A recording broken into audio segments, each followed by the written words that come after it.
Olá, eu sou Marco Navarro, estilista na cidade de Araras. Estamos aqui com o Café com Elas, recebendo essa querida, né, Rosângela Pratero, que foi uma das homenageadas com o prêmio Mulheres de Expressão. A revista Expressão está um pouquinho, a revista Expressão impressa está um pouquinho atrasada, mas até o dia 28 vai estar no destino, vai estar na casa de vocês, né? Nós vamos receber aí uma edição bem bonita que vai mostrar a história dessas mulheres. E um prazer receber você, querida. Prazer é meu de estar aqui. Linda. Obrigada. Viu? Muito bom, prazer. Espero que se aproveite aí o nosso papo. Com certeza. Eu estava vendo, a Márcia Cunha sempre me manda o release das entrevistadas, e eu estava vendo, você fala que você teve uma infância bem gostosa, bem interessante. Foi. Na cidade de São Paulo. Exato. Conta, onde você morava em São Paulo? Eu morava na Vila Formosa. Ah, eu conheço, eu tinha um tio que morava meio ali por perto. Isso, perto da Moca. E, inclusive, os meus parentes ainda continuam lá. Então, eu tenho primos. Os tios, uma tia, né? Os outros já são falecidos, mas muitos primos que moram tudo nessa região. São pessoas que eu adoro. Mas a vida corrida, então a gente deixa, né, um pouco de visitar esses parentes, que é uma pena. É uma pena. Mas a minha verdade. infância foi muito ótima. Então, brincar na rua. Então, isso que eu vou perguntar, porque acaba sendo uma coisa que eu fui para São Paulo com 14 anos, fui morar meio perto ali da Vila Formosa, meu pai só deixou porque tinha um irmão dele que morava lá. E eu lembro, isso foi em 83 para 84, a Vila Formosa tinha um quê de uma coisa que até parecia interior, não era? E agora você está falando para mim que você brincava na rua e tudo. Gente, era assim, uma delícia. Você brincava, não tinha, né? A segurança na época era muito boa. Então, os meninos brincavam de mocinho e bandido, só que as crianças queriam ser o mocinho, queria ser o policial, ninguém queria ser o bandido, né?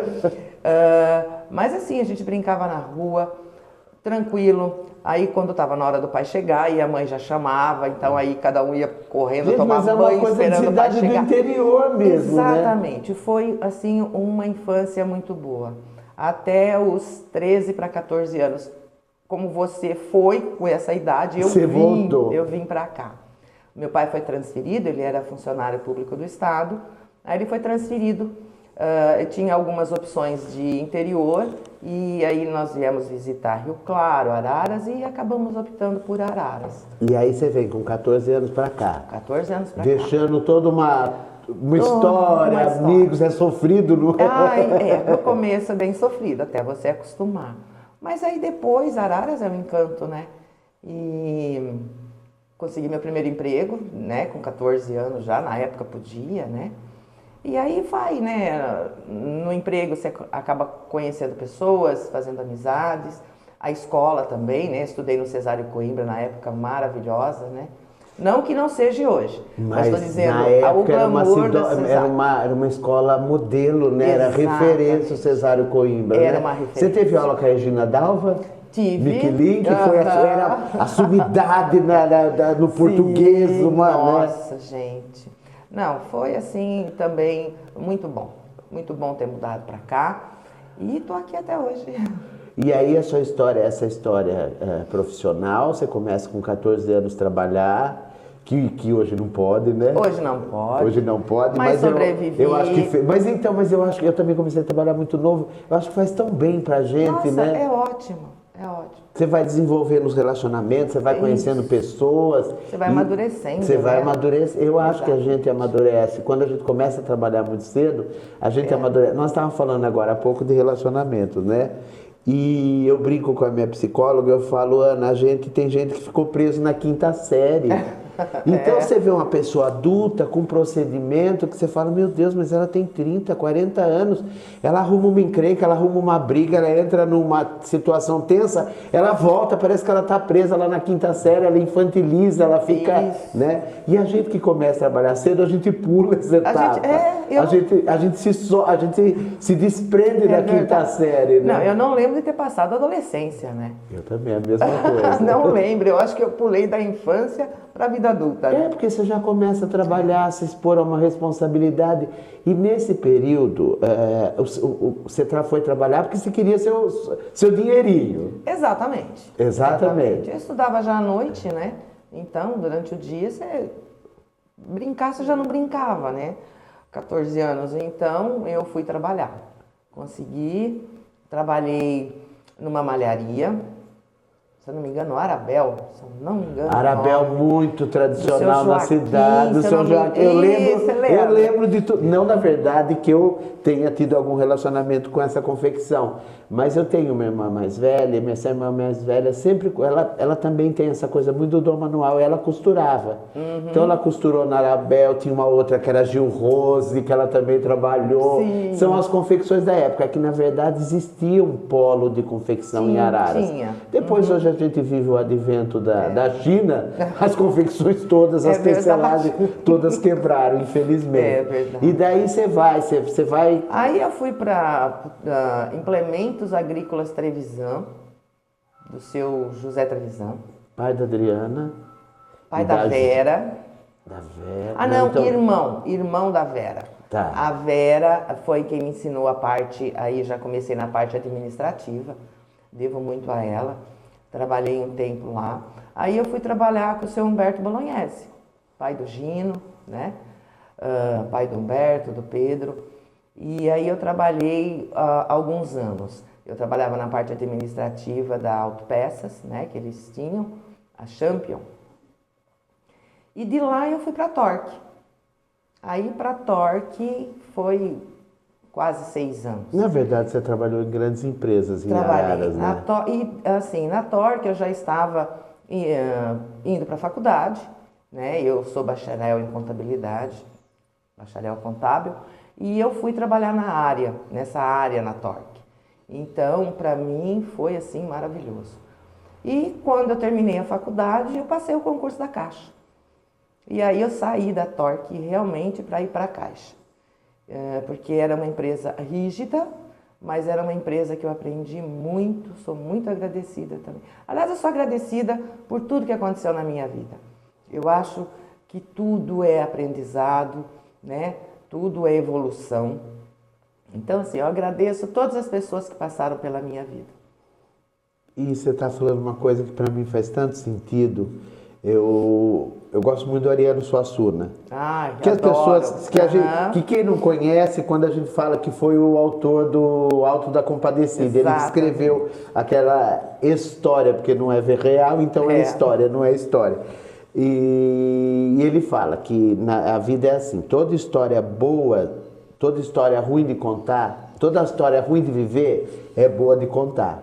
E toda história boa de viver não é boa de contar, porque os perrengues da vida acabam ficando mais engraçados.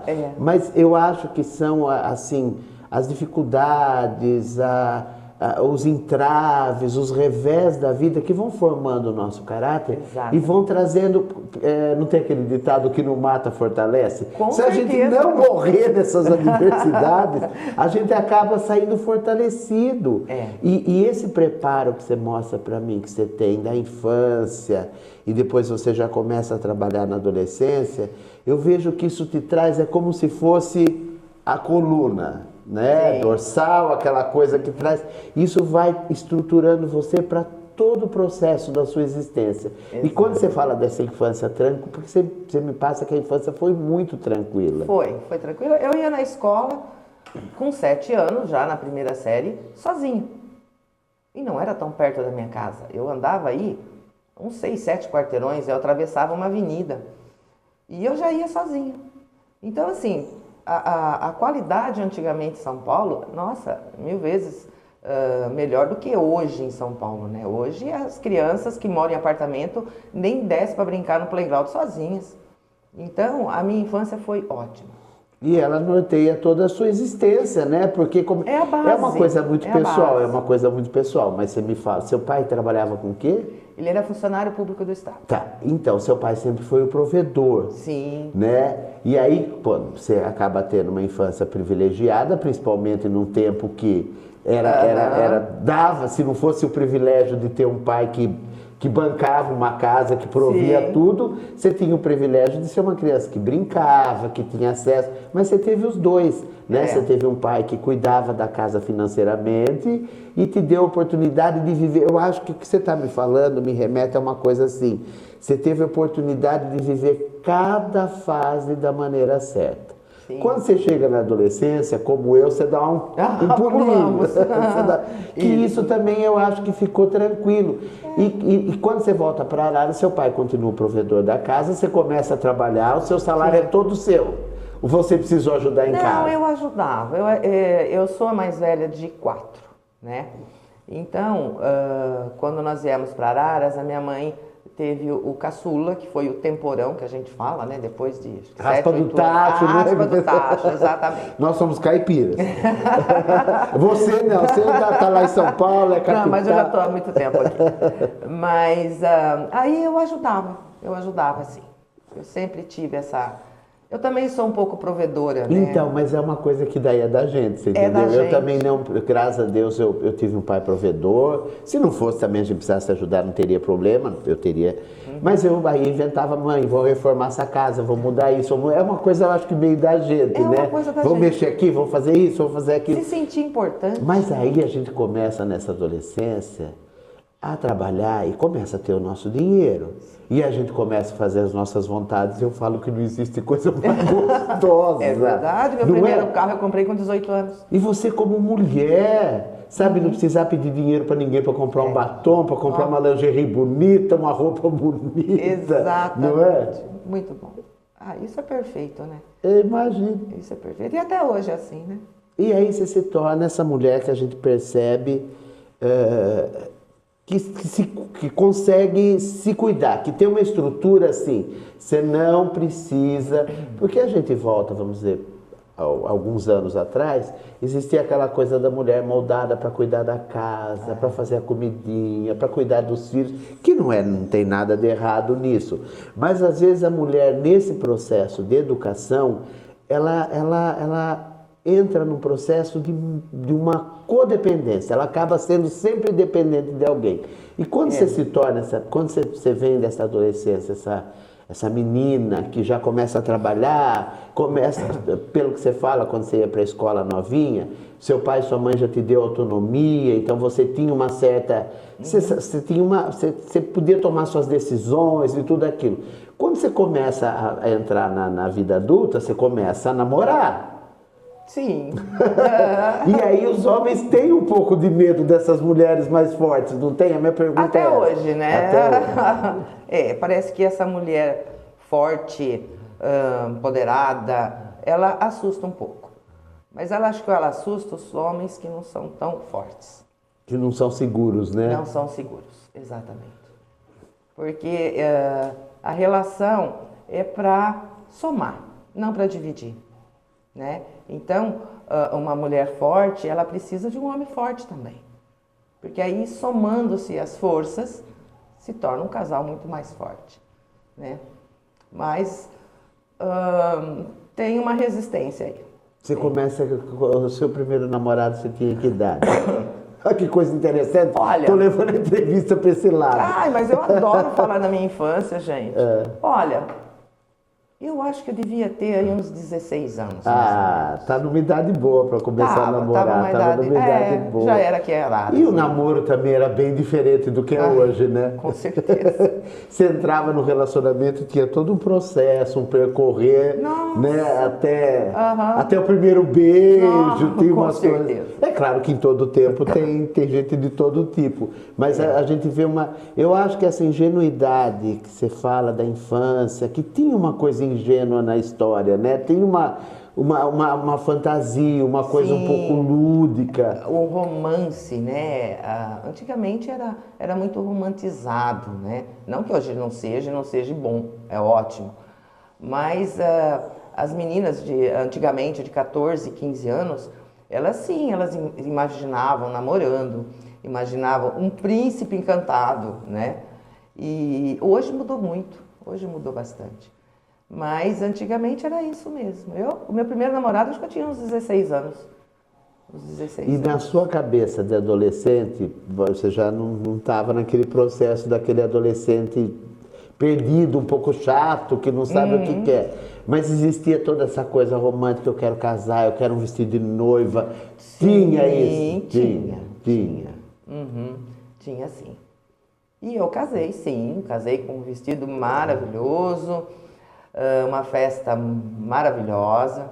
Tenho 2 filhos maravilhosos. Aqui foi em Araras, Aqui em o Araras. casamento. E você lembra quem fez seu vestido? Não, você não lembra. Ou foi comprado em São Paulo? Dona Cidinha. Cidinha morreu com 101, 102 anos. Eu imagino, porque o meu vestido ela já era de idade. Ela vestiu toda uma geração de noivas aqui na nossa cidade. Nossa, gente, ela era perfeita.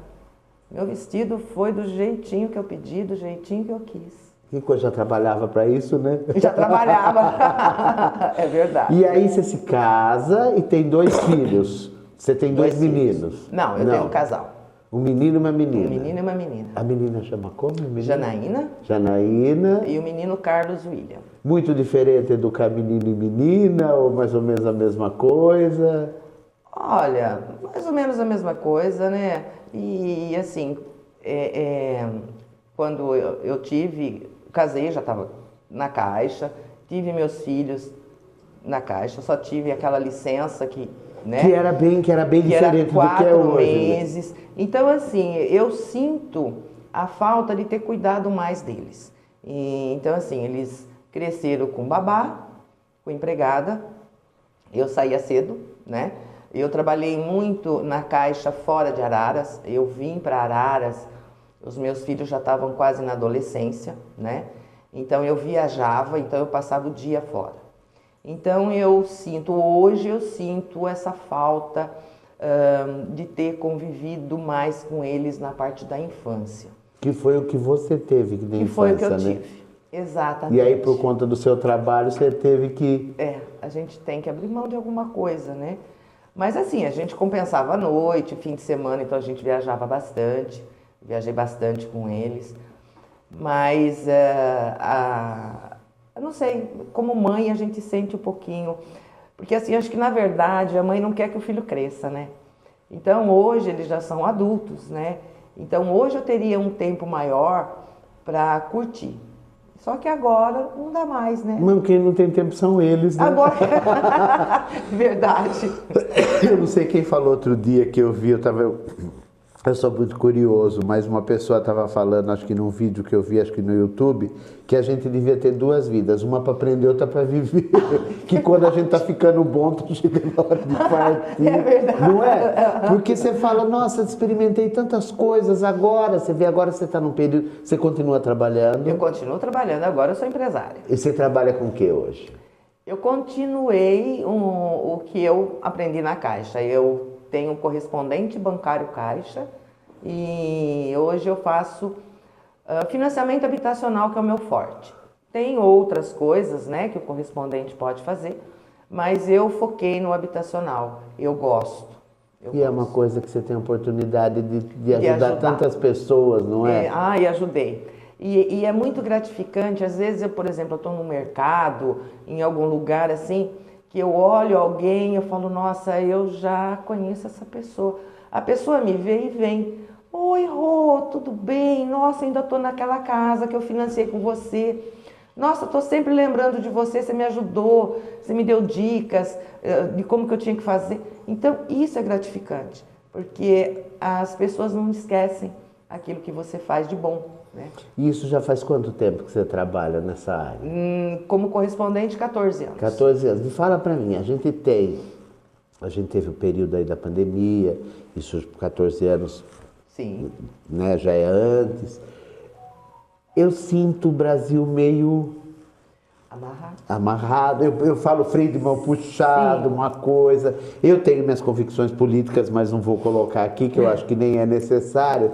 Mas você tem sentido uma coisa... E o que muda do que a gente está vivendo hoje, de 14 anos atrás, você tem visto uma diferença muito grande? Sim.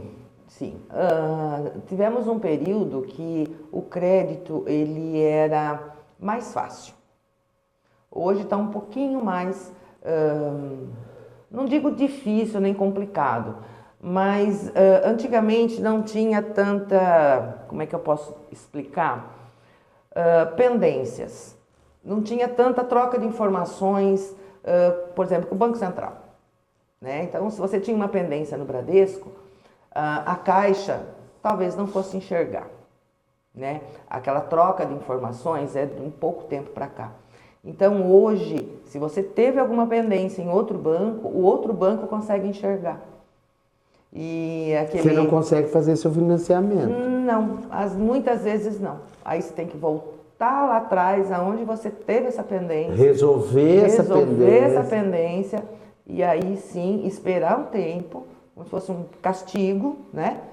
Para você conseguir. Então, mas pelo que você fala para mim, assim, isso são curiosidades, é de uma área que eu não entendo mesmo e acho muito interessante, até eu gosto muito eu sou curioso, gosto de saber das coisas. Mas teve um período que a gente via muito essa coisa do Minha Casa, Minha Vida, isso não tem nada, essas casas são financiadas também? Não. O Minha Casa, Minha Vida, na verdade, é um programa, tá? Então, tem, assim, prefeituras que acabam construindo imóveis para entrar no programa, mas o programa não é específico para imóveis que prefeitura constrói, que o Estado constrói. Você pode fazer um imóvel com um valor que entre no Minha Casa Minha Vida. Então, não é específico. O programa, então, tem lá os tetos dos valores dos imóveis e os tetos das rendas dos clientes. Então, na verdade, não sei se eu estou entendendo, essa coisa do Minha Casa Minha Vida não tem nada a ver com o seu trabalho. Não, eu financio Minha Casa Minha Vida, mas o que eu estou tentando dizer é assim, não é só os imóveis que prefeitura constrói. Tá, tem pessoas que fazem uma casa no preço e no padrão Minha Casa e Minha Vida, ele também entra naquele, entra naquele estilo, vamos falar assim. Entra no programa. Entra no programa. Entra no programa. Mas o financiamento, pelo que você está me falando, hoje existe uma dificuldade maior e o ramo imobiliário também deu uma travada, não é? Esse ano está um pouco mais... eu não sei se o pessoal está com medo, não sei, ou se na pandemia os preços dos materiais subiram bastante, né?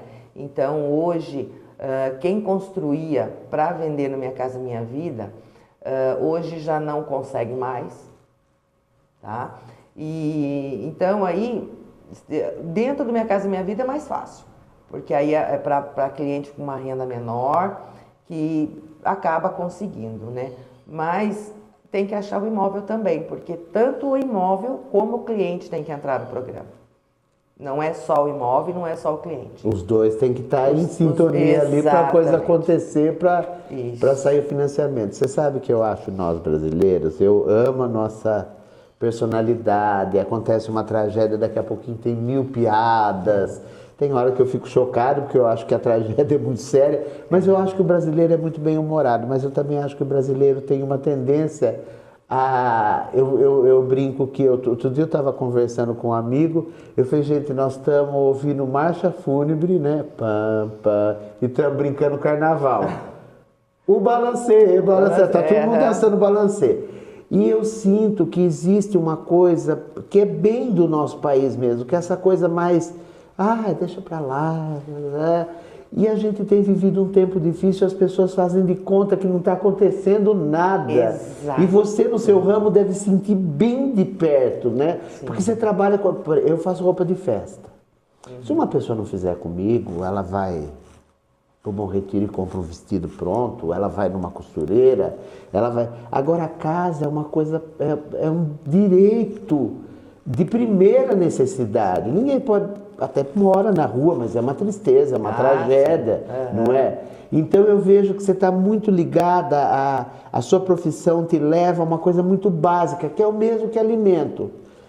Saúde, moradia e alimentação. E eu sinto, eu não sou da área, mas eu sou uma pessoa sensível e presto atenção nas coisas, a coisa Tá complicado, eu morro de medo, tô perguntando tudo isso, que eu morro de medo da gente virar uma Venezuela. Ai, pelo amor. Meu Deus, essa ideia. Eu não fico atormentado, claro que eu também sou brasileiro, brinco, faço graça, mas eu sinto a coisa muito... Eu também, esse ano tá complicado, né? Se a gente for debater isso aí, a gente vai entrar na parte da política, que eu acho melhor a gente não mexer por enquanto. Segurando a mão de Deus e vai, né? Na verdade é isso mesmo, você sabe que há um tempo eu tomei uma decisão, né, tem um versículo que eu gosto muito que diz, não andeis ansioso por coisa alguma, pelo que é vez de comer, pelo que é vez, Deus cuida das aves do campo, as aves, os lírios do campo, não sei o quê, então vou viver cada dia. Porque senão também você entra num processo de apreensão, aí você puxa o seu freio de mão. Exatamente. E aí você puxa um freio de mão emocional, né? Porque daí você trava, você não consegue trabalhar, você vive ansioso, preocupado. Eu acho que a gente tem que acordar, fazer a nossa parte na medida do possível, mas se a gente tivesse um apoio, políticos sérios, sim, exatamente. Seria diferente o nosso país. Mas é interessante essa nossa conversa hoje, porque realmente eu tenho sentido. Segunda-feira eu estava em São Paulo, em 2 fornecedores grandes e tudo muito parado. Você vê, nós estamos no meio do ano, daqui para frente tem muitas festas, essas lojas são especializadas em tecidos finos, para roupa de festa. Eu falei, meu Deus, estou sentindo uma coisa tão esquisita, isso está muito parado. E quando terminou a pandemia, não sei se você sentiu isso, houve uma euforia. Então houve aquele boom do vamos fazer, vamos celebrar. Eu acho que agora a realidade alcançou. Caiu a ficha. Eu brinco que daí a gente faz a Maísa, meu mundo caiu e me fez ficar assim. Aí também é interessante essa música que fala que se eu cair eu quero aprender a levantar, então vamos levantar. Vamos levantar. E aí essa área você trabalha, você tem um escritório? Eu tenho um escritório, tenho funcionárias, né, as minhas colaboradoras, porque nem todo tempo eu posso estar lá, então eu treino elas para poderem estar atendendo. Mas em casos assim mais específicos, geralmente a gente marca um horário, eu atendo o cliente, principalmente em construção, que é mais detalhado, né? Um financiamento aí, às vezes a pessoa não encontrou uma casa pronta que goste, ela quer comprar um terreno e construir. E aí a Caixa também faz a compra do terreno e a construção junto, dependendo da renda da pessoa, dá para ser feito. Então, são mais detalhes. Aí esse tipo de cliente eu mesmo gosto de atender. Aí eu gosto de atender para o cliente não sair com muitas dúvidas. Né? Então, olha que interessante, você está me falando isso, está vindo uma coisa aqui. Os bancos têm cada vez mais desejado que a gente nem apareça na agência bancária. É tudo online. Eu confesso, eu estou com 56 anos e eu tenho algumas, eu não posso falar que grande, mas acho que eu tenho grandes dificuldades, vou confessar. Tem um monte de coisa que alguém tem que fazer para mim, eu não cuido, eu vejo o meu financeiro, hoje eu trabalho nessa realidade, eu quero saber o que está acontecendo, mas eu não sei fazer um pagamento, eu não sei fazer, mandar um Pix, eu não sei fazer nada, mas também sou preguiçoso. Minha área é outra, eu gosto da minha área de criação e tudo. Mas essa coisa que você está falando de ter um escritório, atender as pessoas, isso é muito precioso. Sim. As pessoas, elas gostam daquele contato, da informação olho no olho, né? Porque eu até estava comentando esses dias, você manda uma mensagem de texto, a quem está recebendo pode entender de uma forma diferente daquilo, porque ela não está vendo a sua reação, o tom da sua voz, o seu olhar, então é muito impessoal.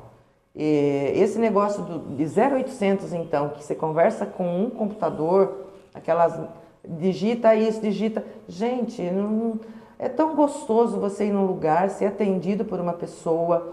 Se a pessoa não sabe a informação, olha, eu vou procurar a informação, você passa uma outra hora. Isso eu acho que o brasileiro gosta, né? E a Caixa, pelo menos nessa parte, ela não atende mais o habitação, né? Até os gerentes podem estar dando informações, mas temos nós correspondentes fora da agência, com horário mais estendido, que podemos fazer essa parte.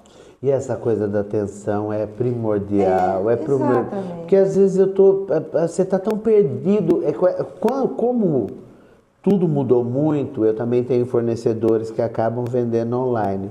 Gente, mas às vezes você pega uma pessoa tão despreparada, aquilo vira, como diz um angu de caroço, porque você fala a pessoa... E eu falo que um dos segredos do sucesso dessa nova geração vai ser saber falar e conseguir ouvir, porque as pessoas não sabem falar e quando não sabem falar, às vezes sabe falar, mas não sabe ouvir, não tem. E é aquilo que você fala, é uma vírgula, é um ponto, é uma entonação de voz que faz toda a diferença. Exatamente. Toda a diferença. E isso que você está me passando, eu vejo assim, você me passa uma coisa tranquila, eu acredito que você se arruma, vá trabalhar e esteja lá de corpo presente, porque tem pessoas que saem de casa, mas... Sim, a mente ficou... Alguma coisa saiu, mas a mente tá lá, você entendeu? E a gente não consegue ser bem atendido, a gente não consegue esclarecer o que precisa. Essa coisa do online, eu falo que eu tenho saudade quando a gente tinha um telefone fixo na casa, no ateliê, porque isso virou... Eu recebo, tem mais ou menos 1 ano e meio que me ligam atrás do Rafael. E eu já falei que o Rafael morreu, mas foi de tudo, eu não consigo me livrar. Inclusive, Rafael, se você estiver me ouvindo, apareça, pelo amor de Deus. Gente, é um negócio que você não consegue resolver. Agora, você imagina, você tem um escritório que trabalha nessa área, se eu vou falar com você, daqui 1 semana eu tenho onde ir. Eu posso ligar para você, eu sinto, estou percebendo que você vai me atender. Exato. Você entendeu? Você vai falar, Marco, é por aqui, é por aqui. Também, se começar a exagerar, você fala, olha, agora já não dá mais para te ajudar, tudo que podia ser feito foi feito, não é? Mas eu sinto falta disso nos relacionamentos. Né? Até quando a gente chegava numa agência bancária, tipo, o final de 80, 90, a postura das pessoas eram diferentes. Você chegava, por exemplo, vamos falar de mulher, que é a minha área de trabalho e tudo, você também é uma mulher que gosta de se arrumar, você viu uma mulher bem penteada, maquiada, uma roupa bonita, vocês trabalhavam todas, e estou vendo que você está de salto, é um negócio que a maioria das mulheres deixou para lá. E você era recebido com um sorriso no rosto, você tinha um bom dia, uma atenção. Gente, dependendo da agência bancária que você entrar hoje, parece que está todo mundo correndo e uma coisa meio assim, né? Só aqui, você não tem mais essa atenção. Eu não sei onde nós vamos parar. Olha, eu também não sei, viu? Tá complicado. Muitas vezes o gerente, né, ou o atendente, isso não é da Caixa, de todos os bancos, né? De todo lugar que você vai, onde tem um computador na mesa, que a pessoa vai te atender, muitas vezes ela conversa com você, ela te atende sem olhar para você. Ela só está olhando na tela, ela está fazendo perguntas e preenchendo alguma coisa na tela. E muito pouco olha para você. E eu acho que o ser humano, ele gosta de se sentir importante. Sabe, o olho, eu sou isso, eu gosto muito do olho no olho, de conversar. Para você, às vezes, você fala uma frase, o jeito que a pessoa, né, a expressão te diz se a pessoa entendeu. Explica isso, ela fala que o corpo fala. Se a pessoa entendeu, se ela não entendeu, se ela continua com... Então, assim, é muito bom essa troca. E eu sou de uma geração que a gente conversava assim, olho no olho. E hoje não tem mais isso. É muito difícil, né? Mas eu gosto, não quero parar tão cedo. 14 anos já e vamos embora. E vamos embora, é isso aí. Embora. Você sabe que eu ficaria falando com você o dia inteiro, né? Nossa, mas eu ia fazer tanta pergunta, você ia falar, não suporta essa criatura, muito xereto, muito curioso. Mas eu quero deixar agora, então, esse tempinho final, né, da nossa entrevista, para as considerações finais, né? Se você quiser passar o seu contato, né? A sua área de trabalho é muito interessante, beneficia muitas pessoas. E esse tempo é seu, fique à vontade. Ai, obrigada, eu que agradeço. Foi uma manhã maravilhosa, adoro conversar, por mim também ficaria aqui um bom tempo. Que bom. O meu escritório está de portas abertas aí, para quem quer financiar, para quem quer tirar dúvidas. Fica na rua Marechal Deodoro 868, tá? Temos dois telefones fixos, 3351-2721 ou 2723, 99959-2145, WhatsApp. Então, tenho as meninas lá, minhas colaboradoras à disposição. Quero agradecer o espaço, foi maravilhoso, foi uma delícia querido. conversar. Quero agradecer a Revista Expressão, né, pela oportunidade. E é isso, gente. Estamos aí de portas abertas. Coração grato pela oportunidade. Eu que agradeço, querida. Se precisar também, pode ir lá no meu escritório que a gente senta, toma um cafezinho e bate um papo. Vai ser um prazer. E vamos viver, né? E viva a vida.